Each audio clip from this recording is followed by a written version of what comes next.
तुम्ही बघू शकाल तर आपला SMC म्हणजे स्मार्ट मनी कॉन्सेप्टमध्ये एक रेजिस्टन्स प्रेस करतो आहे आणि एक सायकोलॉजिकल रेजिस्टन्स पण आहे, तो 2650च्या आसपास आहे. तर ह्या लेवलला मी एक शॉर्ट पोझिशन ओपन केलेली आहे आपल्या स्मार्ट मनी कन्सेप्टच्या नुसार. तुम्ही बघाल तर ही माझी एक शॉर्ट पोझिशन आत्ता ओपन आहे. सेल 4849च्या आसपास सेल आहे. बघूया काय म्हणते. हे थोडासा रिस्की ट्रेड वाटते कारण सकाळपासून गोल्ड तर चांगलं बुलिश झालेलं आहे. आपण एक सायकोलॉजिकल रेजिस्टन्स म्हणू आपण त्याला, तो एक आहे इथं फेस करतो आहे आणि त्याच्यानुसार मी एक ट्रेड घेतलेला आहे. बघूया काय होतं. गोल्ड थोडासा वरती गेला आहे, आपण बघूया इथं.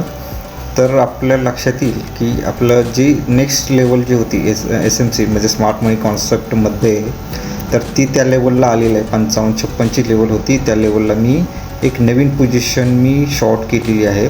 आता तर तो तुम्ही बघाल तर तो त्या लेवलपासून खाली आलेला आहे आणि त्या 55-54च्या लेवलला मी एक शॉर्ट पोझिशन घेतली होती.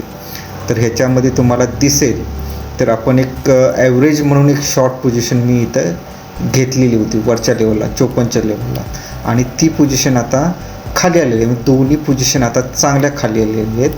आता जवळजवळ आपल्याला $138 आता प्रॉफिट दिसतो आहे मला, कारण ती ॲव्हरेज मी केलं होतं. कारण तिथून जी नेक्स्ट लेवल होती ती 155ची वगैरे, त्यामुळे ती लेवलला मी ती बुक करतो आहे. आता मला $138 वगैरे आता प्रॉफिट झालेला आहे.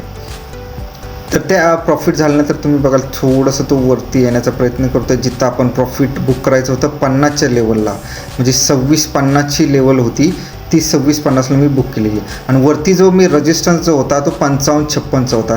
तर मी स्टॉप लॉस फक्त मी 57चा लावला, 26-57चा लावलेला होता.